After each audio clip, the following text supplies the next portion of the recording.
Hello, little man. Boy, I sure heard a bunch about you. You see, I was a good friend of your daddy's. We were at Hanoi pit of hell over 5 years. Hopefully, you'll never have to experience this yourself. But when two men are in a situation like me and your daddy were for as long as we were, you take on certain responsibilities of the other. If it happened to me who had not made it, Major Coolidge would be talking right now to my son, Jim. But the way it worked out is I'm talking to you, Butch. I got something for you. This watch I got here was first purchased by your great-granddaddy. It was bought during the First World War in a little general store in Knoxville, Tennessee. It was bought by a pirate doughboy named Ryan Coolidge just before he set sail for Paris.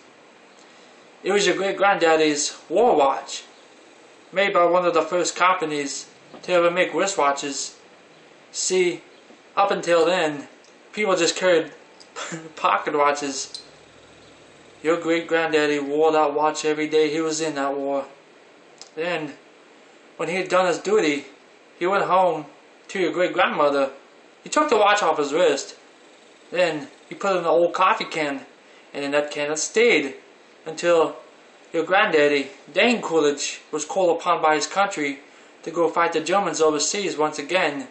This time they called it World War II. Your great-granddaddy gave your granddaddy his gold watch for good luck. Unfortunately, Dane's luck wasn't as good as his old man's.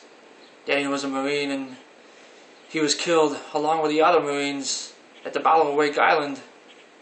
Your granddaddy was facing death and he knew it. And none of those other boys had any illusions of leaving that island alive. So, 3 days before the Japanese took the island, your 22-year-old grandfather gave the watch to a gunner on the U.S. Air Force transport named Wanaki, a man who he had never seen before in his life, to deliver his gold watch to his son who he had never seen in the flesh. His gold watch. 3 days later, your grandfather was killed. But Wanaki kept his word. He paid a visit after the war was over. He paid a visit to your grandmother to deliver his gold watch to your infant father.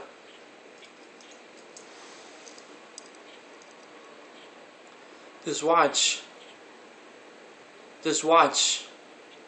was on your father's wrist when he was shot down over in Hanoi.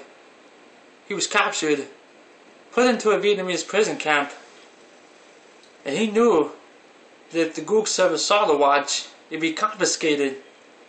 The way your father looked at it was, this watch was your birthright, and he'd be damned if any yellow slopeheads were going to put their greasy yellow hands on his son's birthright. So he hid it in the one place he knew he could hide something, his ass. 5 long years he had this gold watch up his ass. Then when he died of dysentery, he gave me the watch. I hid this uncomfortable hunk of metal on my ass for 2 years. Then after 7 years I was sent home to my family. And now, little man, I give the watch to you.